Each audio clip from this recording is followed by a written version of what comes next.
Gather here, all brothers, sisters, and those in between or outside that classical framework. We are the great unwashed. Within our ranks, the masses.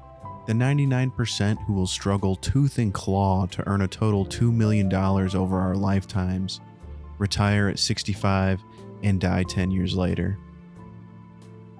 The pillars of the world has since the dawn of man been built on our backs and by our hand, and despite the few great men with the honor of taking up the footnote sections of our textbooks based on that labor, I, dear reader, believe our work is a beautiful thing. From the noble farmer to the honest help desk representative, all are required to keep this monolithic machine of relative safety and peace well-oiled and northbound. You carry the greats to greatness, no matter how indirectly. That is a point of pride, should you take it. This has always been known. I'm not breaking news. Once upon a time in history, we traded our collective might for the promises of security in food, housing, and protection. The Romans successfully had a grasp on this ancient exchange, proven with Juvenal's bread and circus, and the French not so successfully, as Marie Antoinette slit the meat cake. We in recent history, with the advent of standardized currency, advertising, and the internet, have unwittingly been handed a new bargaining chip: our attention. Today, our attention is just as much a form of currency as the dollar or our labor, and it is just as valuable. It catapults those few uncommon persons into the sacred 1%, decides who is the rightful heir to our thrones, and who our wisest sages are. Dear viewer, it is these reasons that I plead with you today. Do not waste it. They are vying for it. Desperate for you, the unwashed, deplorable, unworthy, or otherwise. It simply, truly doesn't matter to them.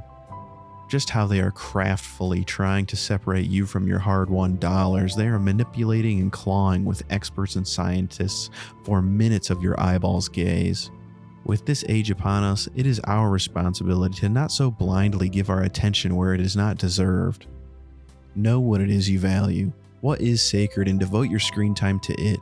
Safeguard this as the precious resource it is. For those reading between the lines, this may sound like an over-poetic, purple-prosy way of saying no more doom-scrolling, simpleton. But this is not my message.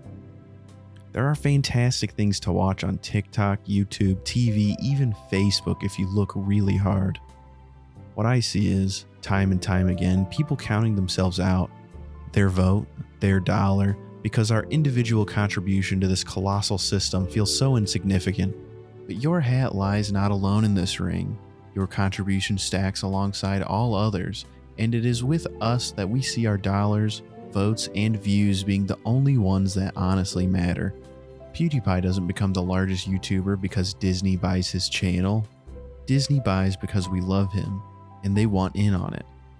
Avatar: The Last Airbender's corpse is paraded around because we loved it. Trump wins the 2016 election because we were willing to take a chance on someone outside the establishment.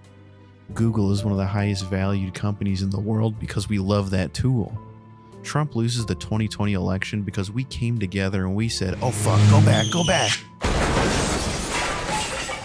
The world doesn't stop because a movie star doesn't get top billing or millions less than they deserve.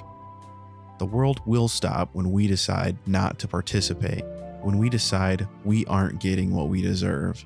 And in a world where we are made to appear so small we doubt our roles in it, our shared power and influence, I think, is a beautiful thing. So, I don't know. We've probably both had enough of my collectivist crap. Go out and act like your choices mean something.